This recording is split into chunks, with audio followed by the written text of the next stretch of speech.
Je suis ravie de vous retrouver pour une nouvelle édition du Book Club de Femmes et Diversité, une association que j'ai fondée qui donne la parole et la lumière aux femmes à travers un film documentaire, une collection de portraits de femmes inspirantes et des réunions littéraires mensuelles, donc ce Book Club.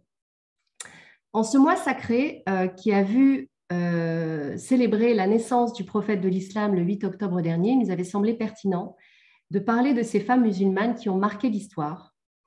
Cette coïncidence est d'autant plus pertinente que nous sommes témoins de la détermination de nos sœurs iraniennes qui s'élèvent contre l'injustice des mollahs en reprenant leur pouvoir avec honneur et courage. C'est donc avec un plaisir particulier que nous aborderons aujourd'hui ce book club avec nos pensées à toutes les femmes du monde qui œuvrent pour plus de justice afin que leur postérité soit respectée. Chère Élise, vous êtes journaliste et vous signez votre premier ouvrage avec Musulmanes du Monde. Merci d'avoir accepté notre invitation. Pourriez-vous nous dire dans un premier temps dans quel contexte est né cet ouvrage ? Alors, en fait, j'ai été journaliste et donc je me suis intéressée au départ beaucoup à l'islamophobie, aux religions, à l'islamophobie, à l'islam. Et en même temps, j'avais aussi comme autre sujet de prédilection les droits des femmes. Et en fait, j'avais envie d'écrire des articles plutôt positifs sur les femmes musulmanes, parce que j'avais constaté qu'il y avait beaucoup d'articles sur les femmes qui les présentaient comme victimes, comme soumises, passives, enfin tous les clichés qu'on peut avoir sur les femmes musulmanes, et notamment les femmes voilées. Et donc, moi, je voulais montrer plutôt des femmes, notamment en France, mais aussi ailleurs, qui sont actives, qui œuvrent pour un monde meilleur, qui font plein de choses, qui montrent leur réalisation. Et donc, j'ai commencé avec quelques articles comme ça, notamment sur Narimen Bey, qui est chanteuse d'opéra en France. On a aussi Fatoumata Kébé, qui est astrophysicienne. Et donc, j'ai commencé comme ça. Et puis, je me suis dit que j'avais envie de... en fait, je découvrais de plus en plus de portraits de femmes comme ça, très intéressantes. Et j'avais envie qu'on les entende davantage. Et je me suis dit que les articles, c'était pas assez. Donc, j'ai voulu trouver 30 femmes inspirantes, et notamment pour la jeunesse, pour que ce soit des modèles d'inspiration. Donc, c'est comme ça que j'ai eu envie que ça soit plus partagé, plus vu, et notamment avec un livre illustré, parce que je trouve que ça participe à la visibilisation des femmes musulmanes. Oui, absolument. Justement, cette collaboration avec Elka Imani, comment est-ce que ça s'est mis en place ? Parce qu'effectivement, je veux dire, l'écrit, c'est une bonne chose, mais de les voir, de voir à quoi elles ressemblaient à peu près, puisque évidemment, dans votre ouvrage, il y a des femmes, notamment une guerrière, dont on ne sait pas avec précision à quoi elle ressemblait, vu que ça remonte à plusieurs siècles. Mais comment est-ce que cette collaboration s'est faite avec Elka Imani ? Alors en fait, moi j'avais déjà commencé à rédiger des portraits, à faire une liste de portraits de femmes qui m'intéressaient. Et puis je cherchais une maison d'édition. Et en fait, je me suis dit, bon, si je contacte une maison d'édition, j'aimerais bien avoir une dessinatrice. Et mon souhait, c'était que ce soit une dessinatrice musulmane. Je trouvais que c'était intéressant, ça faisait sens avec le livre. Et donc, j'ai d'abord cherché une dessinatrice musulmane, un peu sur les réseaux sociaux, parce qu'il y en a pas mal sur Instagram qui font des belles choses. Et puis, voilà, on a commencé à discuter. Le projet l'intéressait aussi. Et elle est très soucieuse, justement, de la représentation aussi des femmes musulmanes. Et donc, voilà, elle a trouvé le projet intéressant. Et puis, peu de temps après, en fait, on a trouvé une maison d'édition, et ça s'est fait comme ça. Est-ce que vous avez des questions, mesdames ? Sinon, je poursuis. N'hésitez pas à prendre la parole. Alors, très bien. Est-ce que vous avez... donc, vous avez couvert plusieurs portraits. Donc, il y a une trentaine de portraits. Il y a 30 portraits dans cet ouvrage. Comment est-ce que vous avez procédé à la sélection de ces portraits-là ? Parce que c'est vrai que vous couvrez plusieurs types de femmes, plusieurs continents. Alors, quel a été le processus de sélection, en quelque sorte ?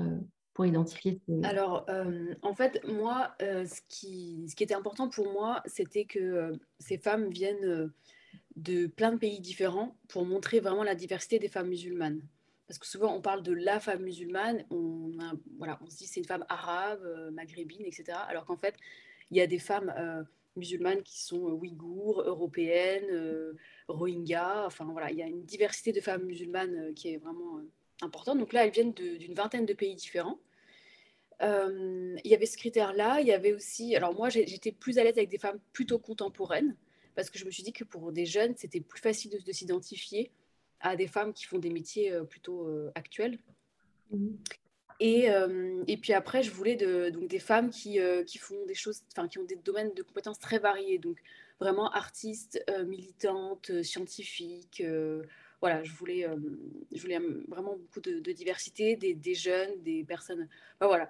Du coup, ça a été difficile de faire un choix, mais voilà, après, ça s'est fait un peu comme ça, la sélection. Si j'avais, par exemple, 3 femmes marocaines, bah, j'en choisis qu'une. Ouais. Voilà, il fallait faire des choix, mais c'est vrai qu'il y a plein de femmes d'autres femmes qui auraient pu figurer. Mais voilà. La semaine dernière, enfin non, jeudi, j'étais sur Radio Salam et j'ai présenté votre livre. Et donc, D'accord. j'ai dû évidemment sélectionner des portraits de femmes maghrébines pour répondre en fait à l'audience de Radio Salam. Et c'est vrai que bah, du coup, j'en ai sélectionné 6, 2 par pays. On a le Maroc, l'Algérie et la Tunisie. Et on m'a reproché de ne pas, enfin justement, d'avoir sélectionné que des maghrébines. Oui. Parce que c'est vrai qu'il faut ouvrir aussi voilà, montrer que bah, finalement, ces femmes musulmanes, elles ne correspondent pas seulement au monde, on va dire, arabo-musulman, qu'il y a des musulmans en Nouvelle-Zélande, en Afrique subsaharienne, en Asie, etc., etc. Donc, c'est vrai que j'imagine que le processus de sélection a dû être particulièrement compliqué. Oui, et puis aussi, je voulais qu'on voit qu'il y a des femmes musulmanes qui portent le voile, d'autres qui portent un turban, d'autres qui ne le portent pas, des femmes qui ont l'air plus pratiquantes que d'autres, même si on ne sait pas vraiment, mais d'autres qui sont issues de cultures musulmanes pour montrer que, enfin, pour montrer que voilà, déjà là, il y a une diversité, mais aussi pour que des jeunes filles puissent se reconnaître en fait qu'on peut avoir des identités multiples et, euh, et que voilà, elles puissent avoir des modèles d'inspiration vraiment différents. Absolument. Montrer que ce n'est pas monochrome, monolithique et que cette diversité, elle est à travers la culture, c'est intergénérationnel, enfin voilà. Ménel, je te laisse la parole. Kathleen vient de nous rejoindre. Bienvenue, Kathleen. Oui, merci Leïla. Oui, donc dans votre ouvrage, donc tous ces portraits, donc c'est vraiment super en fait de voir qu'elles viennent de tous les continents, etc. Et moi, peut-être Leïla, tu allais y venir après, c'est cette question du féminisme en fait, de la religion et du féminisme qui parfois pour certains ne sonne pas logique, entre guillemets. Et là, on a vraiment toutes des histoires très puissantes et très fortes sur l'émancipation et le combat de certaines au risque de leur vie et de celle de leurs proches. Et on rejoint cette idée aussi de féminisme musulman, musulmane en tout cas. Si vous pouviez m'en dire un peu plus par rapport justement, je suppose que ça s'est fait sur le temps, ces portraits, parce que de ce que je comprends et de ce que j'ai lu dans votre introduction, c'est une recherche qui s'est faite sur le long terme pour vous. Est-ce que c'est venu tout de suite, cette question, c'est au travers de ces portraits qu'il y a eu cette question du féminisme ou c'est arrivé avant, en fait? Alors, moi, je me suis très tôt intéressée aux droits des femmes, donc pour moi, le féminisme, c'était bien ancré en moi. Après, j'ai pas forcément voulu choisir, comment dire, j'aurais pu choisir une musulmane qui se réclame féministe, par exemple, comme Asma Lamrabet ou d'autres, mais je me suis dit que c'était peut-être plus intéressant de montrer ces portraits de femmes différents en voyant comment elles, à chaque fois, elles défendent les droits des femmes. Donc, par exemple, quand on a la femme qui est pêcheuse indonésienne, comment à travers sa coopérative, elle soutient d'autres femmes, elle les invite à gagner leurs propres revenus et aussi à se défendre à dénoncer les violences domestiques dont elles sont victimes. On a d'autres femmes qui vont qui vont créer une association, par exemple, pour pousser les jeunes filles à étudier l'astronomie. Donc, en fait, chacune dans leur parcours, elles invitent, en fait, les femmes à s'émanciper. Elles sont, en fait, féministes, même si elles ne se le réclament pas comme ça. Et moi, j'ai trouvé ça intéressant de procéder de cette façon, de voir que les femmes, en fait, mais elles sont pas victimes, et en fait, comment dire, elles sont actives, elles prennent leur destin en main. Par exemple, pour ce qui est de souvent les femmes qu'on présente qui viennent d'Afghanistan ou d'Iran, en fait, on les présente souvent comme des victimes.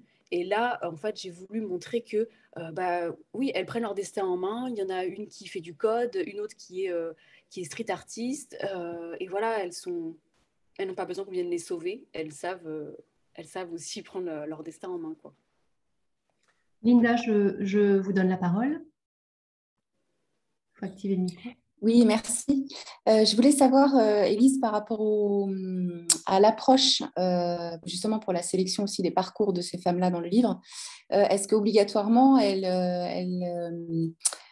étaient au départ dans une situation qui, a priori, pouvait être difficile, et donc l'idée, c'était de voir comment est-ce qu'elles avaient pris en main leur destin, etc. Ou est-ce que ça pouvait être, je dirais, des situations très classiques de femmes dans n'importe quelle situation, avec des parcours qui sont auxquels, en fait, moi, je vois, par exemple, j'ai 2 filles, leur papa est marocain. Et en fait, c'est vrai que c'est intéressant d'avoir des profils inspirants, effectivement, mais qui sont dans des situations, on va dire, normales à la base, en fait. Oui. Est-ce qu'on retrouve aussi ces profils-là dans le livre, ou est-ce que c'est des parcours exceptionnels, en fait, à chaque fois? Alors, c'est vrai qu'il y a pas mal de portraits de femmes, on va dire, exceptionnels, mais après, elles viennent quand même de milieux sociaux différents. Il y en a qui viennent de familles plus aisées que d'autres, donc forcément, c'est un peu plus facile quand même au départ. Mais après, c'est vrai que bon, elles rencontrent quand même toutes plus ou moins des embûches à un certain moment.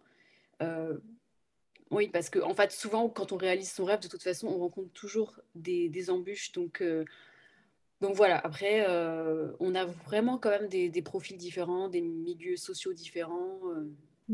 Voilà, ça dépend. Mais après, de toute façon, c'est vrai qu'il y a quand même beaucoup de femmes qui rencontrent des difficultés, mais ce n'est pas forcément des difficultés liées, par exemple, au patriarcat ou aux droits des femmes. C'est aussi des difficultés, vraiment la guerre, l'exil, le deuil, la maladie. Enfin voilà, ça peut être vraiment des thématiques différentes, quoi. Enfin, des obstacles vraiment différents. Et ce qu'on constate aussi, le fil conducteur de ces femmes, c'est que comment dirais-je, leur talent est un prétexte pour faire avancer les choses dans leur société. C'est-à-dire qu'elles se saisissent des questions sociétales, politiques, économiques, pour vraiment faire avancer la cause des femmes. Donc, vraiment, ça le souligne le fait qu'elles sont loin d'être des victimes. Elles permettent d'ouvrir justement les sujets concernant les femmes, que ce soit des sujets féministes ou pas, mais les sujets concernant les femmes, et encourager pour ouvrir la voie justement et faciliter la tâche pour que les femmes se réalisent finalement. Donc, il y a une dimension de leadership politique et social qui est très importante. Oui, ça me fait penser à Haifa El Mansour, par exemple, qui est réalisatrice en Arabie Saoudite. En fait, ce que j'ai trouvé intéressant, c'est que en fait, elle utilise son art pour montrer les difficultés que rencontre la société, donc à travers des films. Et ce que je trouvais intéressant aussi, c'est qu'elle montre que c'est pas seulement les femmes qui souffrent d'une société conservatrice, mais c'est aussi les hommes. J'ai bien aimé son point de vue dans le film Wajda, parce que vraiment, elle montre des déséquilibres de la société sans remettre toute la faute sur les hommes. Et c'est vraiment intéressant parce qu'en plus, quand elle a fait le premier film en Arabie Saoudite, les salles de cinéma étaient encore interdites. Ça a été qu'en 2017 que ça a été autorisé. Et ça, je trouvais ça vraiment intéressant de voir comment on peut se saisir de son talent, de son art pour justement pour dénoncer des choses, pour faire avancer la société. Absolument. Aïcha, je te donne la parole. Oui. Eh bien, écoutez, oui, je voulais reprendre deux points très importants. Le premier, c'est effectivement le regard que l'on porte sur les femmes musulmanes. Très souvent, on les caractérise comme des femmes soumises, comme des femmes en second plan. Et à travers votre ouvrage, eh bien, vous montrez effectivement que les femmes, quelle que soit leur catégorie socio-professionnelle, leurs origines, leur lieu de vie, eh bien, ce sont des femmes qui, au quotidien, eh bien, se positionnent, sont des femmes Ah, ça a coupé. féminisme. Voilà, j'ai une pensée particulière à ma grand-mère. Et c'est très jeune, hein, donc petite, j'ai vu ma grand-mère et c'était une féministe avant l'heure pour moi. Et au quotidien, eh bien, dans sa relation avec nous, avec autrui, dans sa façon de faire et puis dans ses messages, eh bien, elle m'a montré ce qu'est le féminisme de son époque.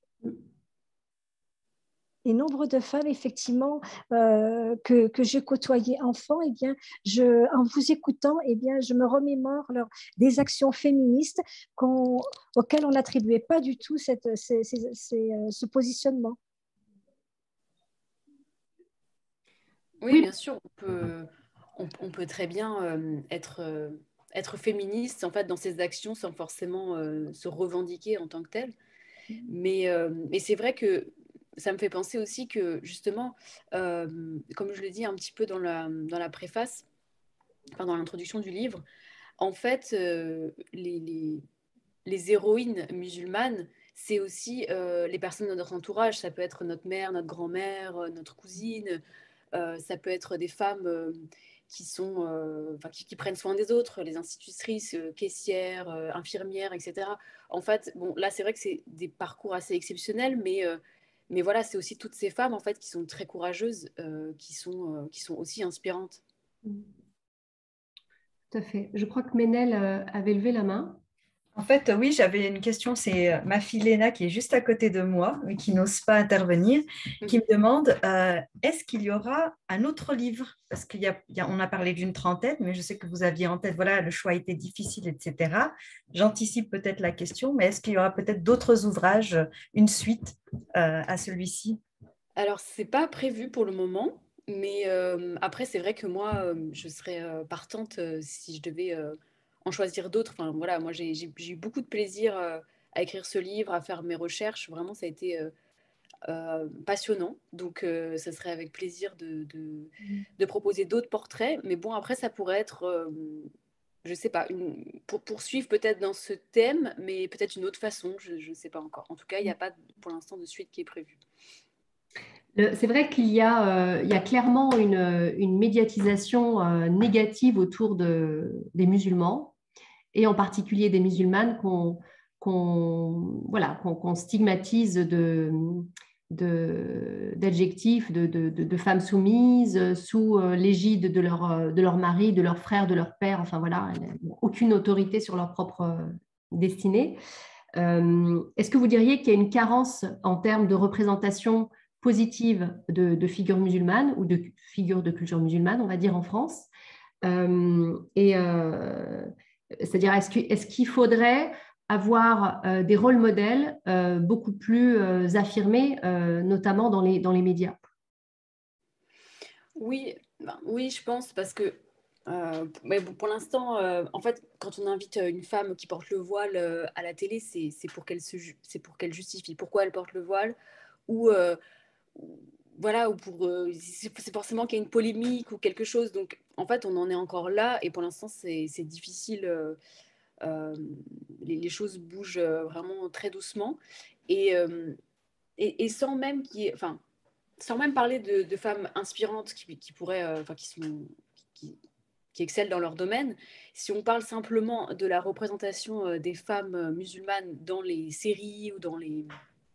voilà, tout ce qu'on propose à la télé, c'est vraiment pas terrible non plus. Et c'est toujours, c'est toujours pour montrer, là par exemple, j'ai un exemple un peu, voilà, mais dans Plus belle la vie, par exemple, c'est quand même une série qui est regardée énormément, par énormément de monde, et parfois il y a eu des tentatives donc de montrer des femmes musulmanes qui portent le voile, et on avait enfin, il y a une jeune fille, une adolescente, et encore une fois, on aborde la question du voile, la question entre tradition, modernité, etc. Alors qu'une autre adolescente qui est dans le même collège, elle, on va montrer que bah, elle s'intéresse à l'environnement, elle défend l'environnement, elle est militante, etc. Pourquoi on n'aurait pas choisi justement cette femme musulmane en oubliant son voile et en montrant que bah, c'est une ado engagée pour une cause, par exemple. Et en fait, voilà, je pense que ça commence déjà par là. Mm. Donc, voilà, c'est un long travail, je pense. Oui, c'est clair qu'il y a un travail de fond à faire.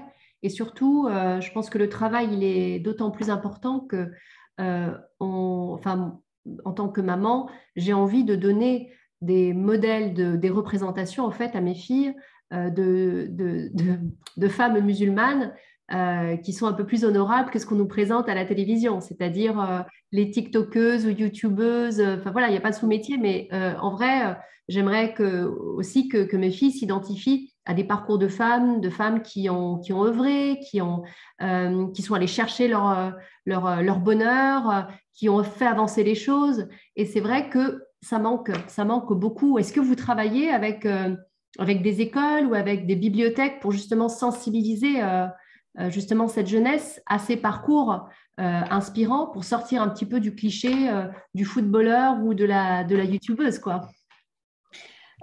Alors, pour l'instant, pas énormément. Déjà, je pense qu'avec les écoles, ça peut être compliqué parce que moi, j'ai pas voulu je voulais pas que ce soit un livre religieux.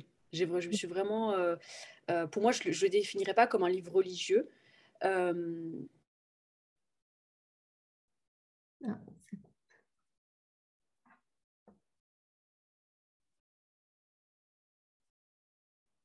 Je crois que ça coupe. Est-ce que vous m'entendez? Oui, on t'entend très très bien. Oui, on t'entend. Ouais. Je pense qu'il y a eu un souci. Donc, on va attendre qu'elle revienne. Et puis après, je ne sais plus dans quel ordre c'était, mais Linda, Aïcha et Nesrine, on va dire. Non, Nesrine, elle n'a pas encore parlé. Donc, je vais faire passer Nesrine en premier. Merci, bonjour à tout le monde. Je viens d'arriver là. Ouais. Je tiens à dire qu'on a passé une belle émission ensemble. On a eu Oui. beaucoup de retours. C'est vrai? Bon, cool. Ouais, beaucoup de retours. Ils peuvent la retrouver sur YouTube. Ouais. Moi, j'aimerais bien signaler que voilà, le problème de voile qui est tout le temps évoqué pour les musulmanes ne concerne pas que les musulmanes. Et surtout que voilà, surtout les personnes qui sont dans les médias, ils ont une responsabilité de montrer que déjà n'est pas que les musulmans concernés par le voile et que j'ai remarqué que le traitement il n'est pas le même, on banalise dans les autres communautés, on ne pose pas les mêmes questions, on ne voit pas ça comme on va dire symbole de soumission, loin de là, hein, et ça doit changer en fait. Et ça va apporter un autre regard déjà sur les musulmans. Et deuxièmement, il ne sera pas un sujet en fait de médiatisation et montrer que les musulmans, ils ont d'autres atouts.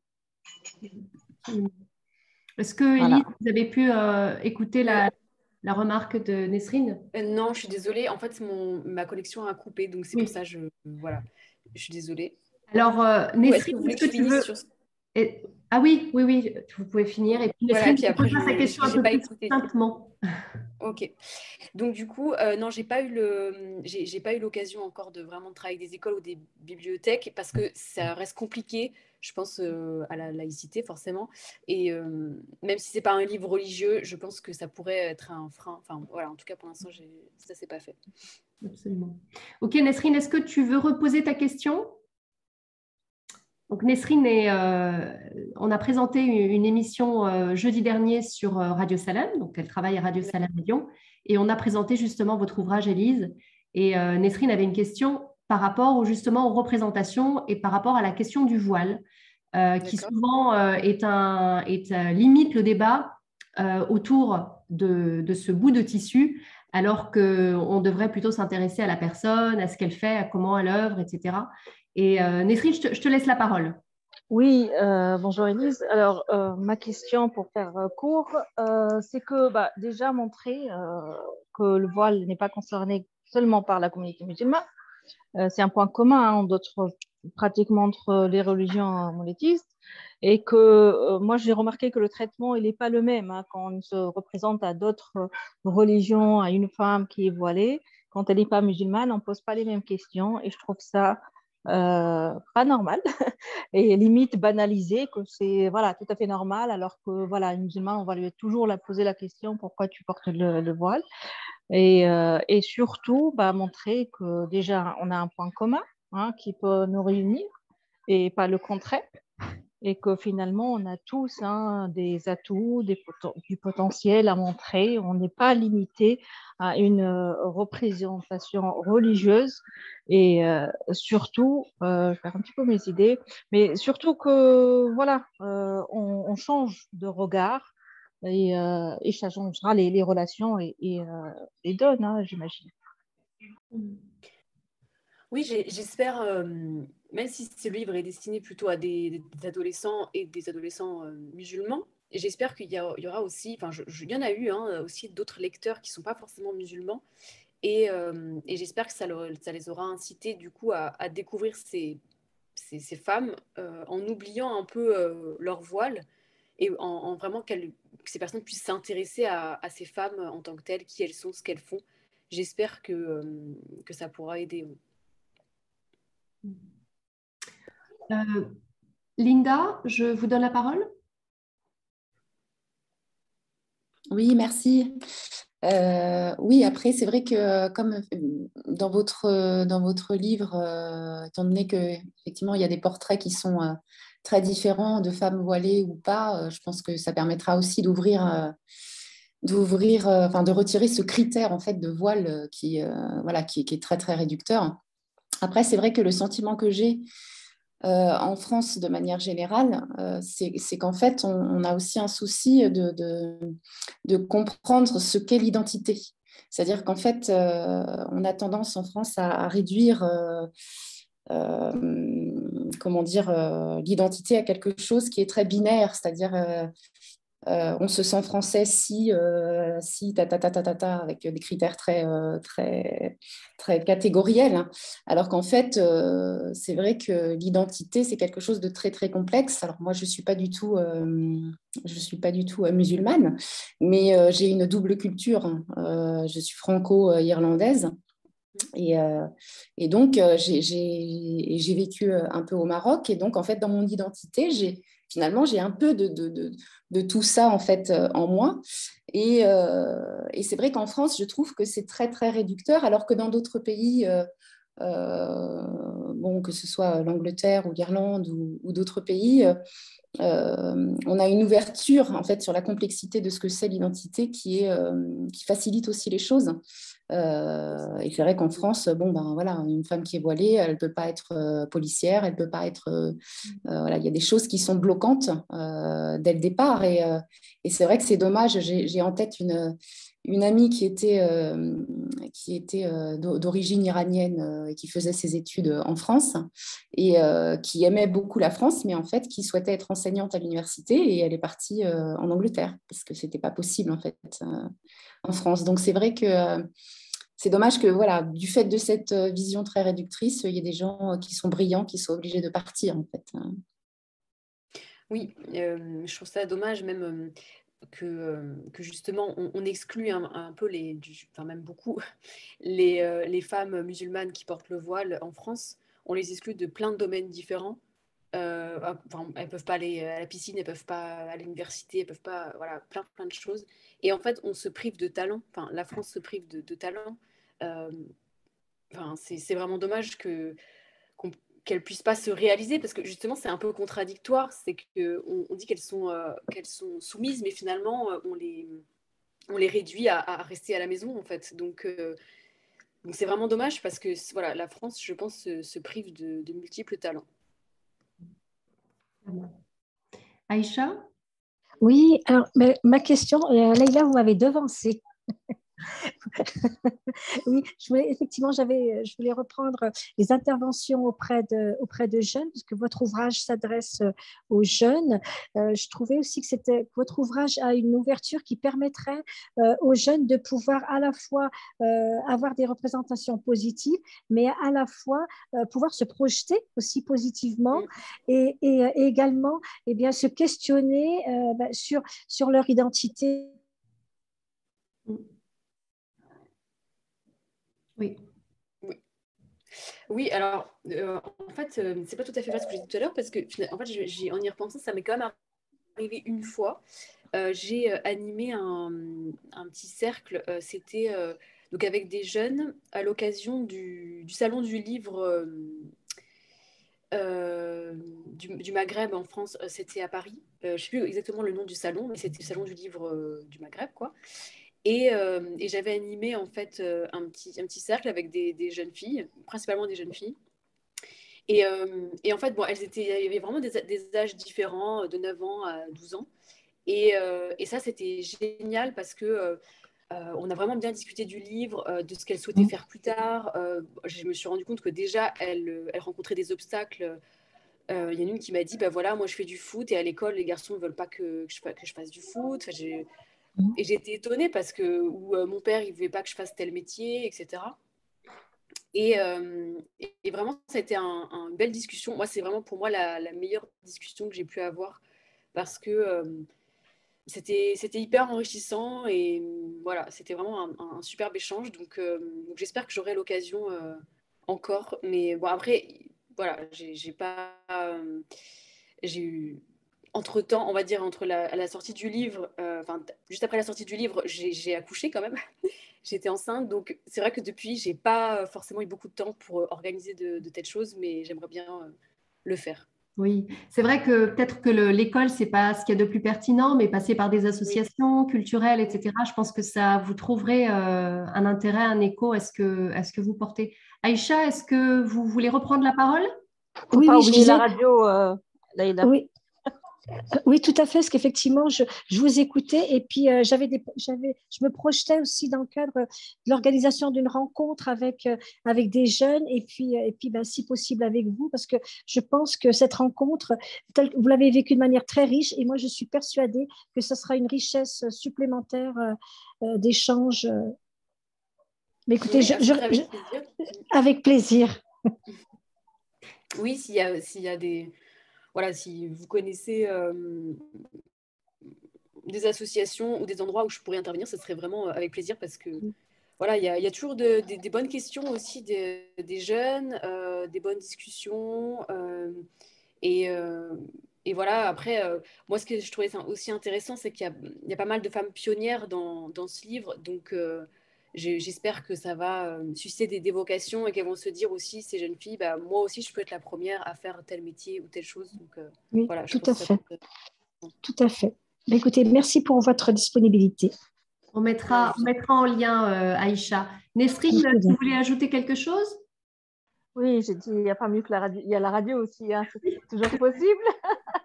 Et voilà, je voulais revenir à notre échange lors de l'émission, Leïla, quand on a parlé de ça. Je dis, nous-mêmes, on avait besoin de trouver certaines représentations féminines dans notre parcours.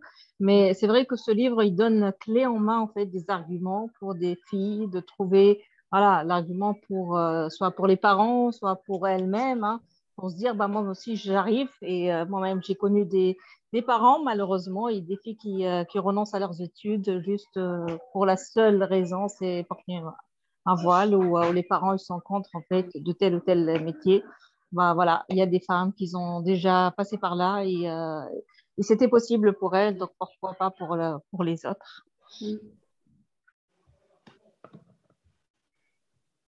L'émission est disponible sur la page YouTube. Je la mettrai en lien du mail que je vous enverrai un peu plus tard avec cette vidéo. Et je veux saluer le travail parce que vraiment bien pensé, voilà, bien Merci pensé. beaucoup. Ouais, Très bien. Il y a des questions? D'autres questions? Ok. Ah si, je voulais juste, j'ai levé la main. Pardon, Je vas-y, me permets. mais Non, non, c'est juste pour rebondir sur ce que disait Nesrine aussi, c'est que en fait, ça reste des sujets. Enfin, les portraits sont de diverses époques, mais les sujets restent très d'actualité parce qu'on voit au niveau des femmes qui codent, de certains sports qui restent quand même très masculins, etc., où il y a quand même voilà, aujourd'hui, dans l'informatique, il y a vraiment un souci où il y a très peu de femmes qui sont voilà, dans le milieu de l'informatique, dans le milieu scientifique, de moins en moins. Mais voilà, ça reste, malgré des exemples qui datent peut-être des années 70 ou même avant, ça reste des sujets qui sont encore malheureusement d'actualité et où on peut justement se projeter, je trouve, par rapport à ça. Est-ce qu'il y a eu un choix justement, Élise, lors de la rédaction, de rester sur voilà, des portraits, mais qui restent aussi, qui font un lien avec l'actualité d'aujourd'hui?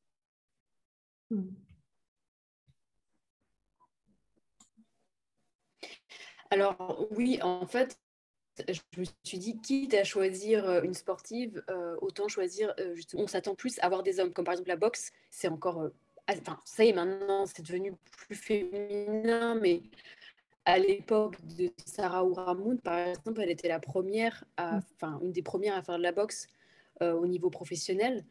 Et je pense aussi à comment elle s'appelle, excusez-moi, j'ai un trou de mémoire. Ramoun, c'était la boxe anglaise. Boxe anglaise, c'est... Ah mince. Bursine, peut-être Le prix, Bursine, le non meilleur prix en architecture. Ça, Zaha voilà, Hadid, non oui, Zara Hadid. elle a commencé avec la boxe anglaise et on a... Comment? Je crois qu'il y a un bug. Voilà, Zaha Hadid, voilà, je cherche le nom. Donc en architecture, même l'alpinisme, c'est encore beaucoup, enfin, on associe beaucoup l'alpinisme aux hommes. Donc voilà, bon, c'était aussi une volonté de choisir des métiers, on va dire, qui sont encore plus, enfin, qui sont toujours un peu masculins aujourd'hui, et de montrer que voilà, c'est aussi possible pour des femmes. C'est vrai que c'était aussi un critère. D'accord. Je crois qu'il y a un petit décalage. Linda, vous voulez prendre la parole? Oui, il y a Oui, oui, j'entendais. Oui, je voulais juste rebondir sur effectivement l'importance du sujet de la place des femmes dans certains métiers, parce que c'est vrai qu'on avait étudié un peu en psychologie à partir de quand, en fait, il fallait agir au niveau des jeunes filles, en fait, même des jeunes garçons. À partir de quand, en fait, la vision que certains métiers étaient plus compliqués pour les uns et les autres commençait. Et en fait, on s'était aperçu que vraiment, c'est très, très jeune, à partir de 6 ans, en fait, quand on interroge les enfants sur comment ils voient leur avenir professionnel. Il y a les garçons voilà, qui tracent sur les carrières, voilà, et les filles qui se posent tout de suite la question, mais le temps pour les enfants, pour la famille, pour tout ça. Et en fait, du coup, c'est vraiment des questions qui sont là très, très tôt et qui aussi conditionnent finalement les choix qui sont faits après, quoi. Donc c'est vrai que voilà, il y a un intérêt à intervenir assez tôt, voilà, dès la primaire, quoi, en fait. Non, c'est vrai, même dans les jeux, je pense que c'est très genré. Donc, Oui, ouais. Et je voulais rajouter quelque chose, impliquer les hommes surtout, dès jeune âge, hein, à la vie de famille. Ça facilite les tâches pour les femmes. Exactement. Très bien. Dites, alors, Linda a levé la main? Non? Je peux la rebaisser. Est-ce que, Élise, là on arrive pratiquement au terme de notre échange, mais est-ce que vous avez été surprise par certaines découvertes lors de vos recherches, lorsque vous avez écrit cet ouvrage? Alors moi, je crois qu'il y a un portrait qui m'a vraiment interpellée. C'est le portrait de Nour Inayat Khan. Je ne sais pas si vous la connaissez, du coup, qui était une résistante, enfin qui a été résistante en France, qui a été opératrice radio. Et en fait, ça m'a interpellée parce que, en fait, pour moi, c'est une femme qui a vécu en France et dont on a très peu parlé, en fait, alors que c'est une femme musulmane qui a beaucoup apporté pour la paix en Europe, qui était résistante en France. Et en fait, j'étais surprise de voir qu'il y a très peu de choses en fait, sur elle. Bon, il y a quand même une école qui porte son nom à Suresnes. Mais voilà, pour moi, ça c'est un parcours dont on devrait plus parler dans les écoles et justement montrer la contribution des musulmans, notamment pendant les guerres, leur contribution à la France en fait, enfin, pour la France. Donc ça m'a surpris en fait qu'on parle peu d'elle. C'est vraiment une femme, je pense, qui doit être connue en France, qui devrait être davantage connue. Oui, absolument. Mais je pense qu'il y a effectivement la double peine pour les femmes, c'est d'être déjà discriminées du fait que ce sont des femmes et d'être discriminées du fait qu'elles sont de culture musulmane. Et comme il y a, je pense, ce passif colonial non digéré, ça amplifie justement cet inconfort de parler de ceux qui ont contribué. On a couvert cette thématique dans le book club avec Nadia Troubi-Safsaf et son ouvrage sur justement les tirailleurs sénégalais. Et c'est vrai que c'est un vrai problème de mettre sur la table la contribution justement de l'immigration ou de la population de culture musulmane voilà, pour la libération de la France, quoi. Donc j'en profite pour montrer la page voilà, concernant le portrait de Nourine Nayed Khan, avec la très belle illustration de Elka Imani. C'est un ouvrage pour moi qui est très pédagogique, qui devrait être mis entre les mains des jeunes et des moins jeunes d'ailleurs. Ce serait un très beau cadeau de Noël d'ailleurs, vu que les fêtes de fin d'année approchent bien vite. Si vous êtes d'accord, je ne sais pas s'il y a d'autres questions. Mesdames? Oui, je voulais savoir, en fait, il y a eu un échange direct avec ces personnalités, en fait, représentées dans le texte, dans le livre, ou c'est seulement, voilà, des recherches, on va dire, sur les biographies de ces personnages représentés. Alors, j'avais déjà interviewé Bouchra Baïbanou, donc l'alpiniste. Il y avait aussi Fatoumata Kébé, mais finalement, elle ne figure pas dans le livre.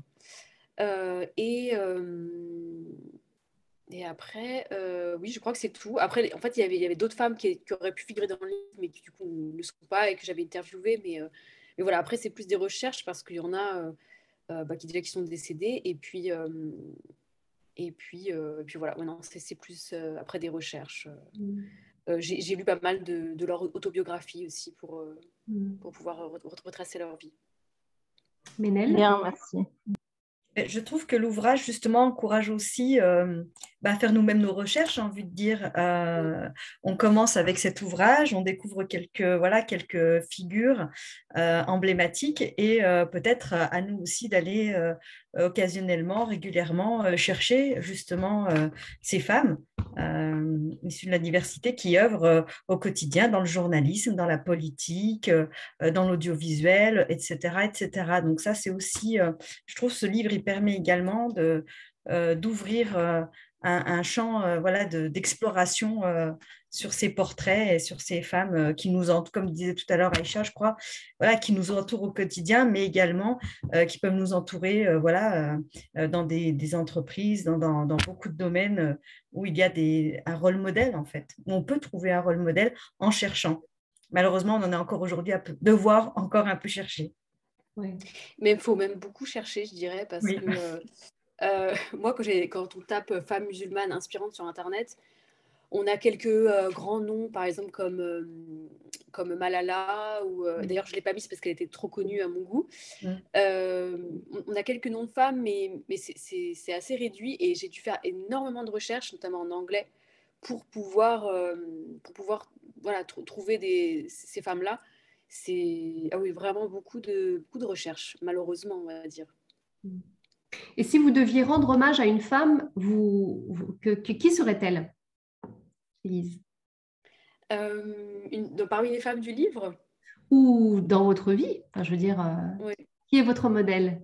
Alors, moi, une femme qui m'a beaucoup inspirée, c'est Asma Lamrabet, Oui. parce que je trouve qu'elle a fait un travail énorme en fait pour montrer que justement islam et féminisme sont largement compatibles. Donc moi, ça m'a vraiment aidée dans ma foi et oui, enfin, pour moi, ça a été le point de départ de pas mal de choses.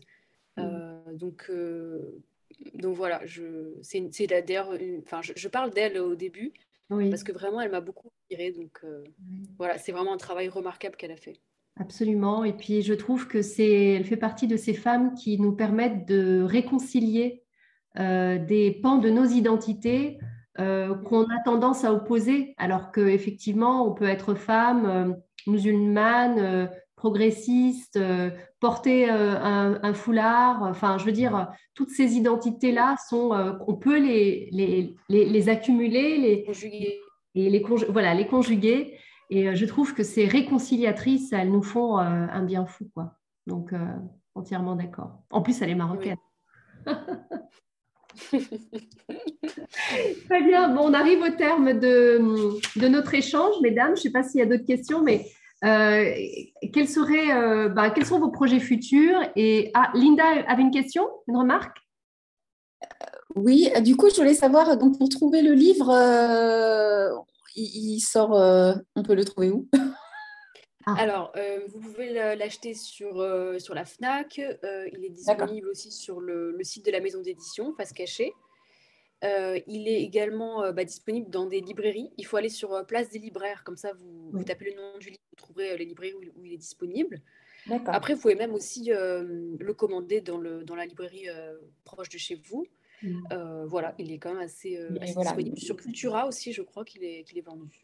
Ouais. D'accord. Et je vous encourage, mesdames, à parler aux bibliothèques de quartier pour le faire référencer dans les bibliothèques. C'est quand même hyper important voilà, c'est un outil pédagogique qu'il faut mettre à disposition dans nos quartiers, Donc voilà, n'hésitez pas à en parler dans vos bibliothèques. Oui, c'est ce que j'ai fait dans les bibliothèques autour de moi. Comme ça, et ils peuvent l'acheter. Après, ça peut être intéressant. Bon, parce qu'il y a des familles qui ont peut-être moins l'opportunité d'acheter beaucoup de livres. Donc, c'est bien aussi qu'ils soient disponibles gratuitement pour les jeunes. Absolument.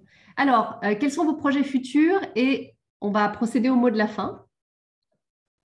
Alors, mes projets futurs, j'aimerais bien continuer du coup à écrire des livres pour les jeunes, pour les adolescents, peut-être sur d'autres thématiques, parce qu'il y a d'autres thématiques qui sont intéressantes, mais après toujours sur les femmes, parce que ça c'est un sujet qui me tient toujours beaucoup à cœur.